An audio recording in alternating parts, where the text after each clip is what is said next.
Sino rito yung minsan nakareceive kayo ng mga paninira sa inyo, gustong-gusto nyo ng lumaban? Gusto-gusto nyo ng patulan, isang post lang. Sino rito yung katulad ko? Isesend nyo na, binuran nyo pa. O meron dito, sinend mo na, nainis ka, tapos bigla mong naisip, inansend to everyone.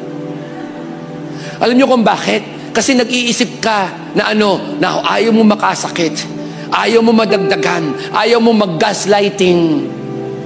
Pero gusto ko sabihin sa iyo, tama yan. Bakit? Because if you refuse to speak for yourself, God will speak for you.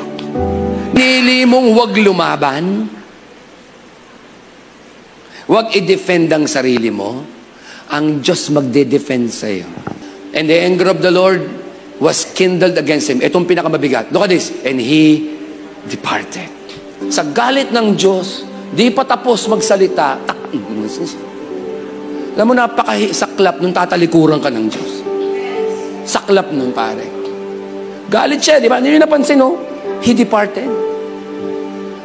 Pagtaas ang pagalitan, malis siya.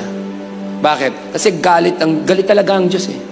Galit ang Diyos na nagsoso ng discord. Gusto nyo bang ganon? Talikuran ka ng Diyos? Kaya pala marami mga tao, chismis ng chismis, pray ng pray, hindi sumasagot ang Diyos. Bakit? Tumalikod ng Diyos, eh. Galit ang Diyos.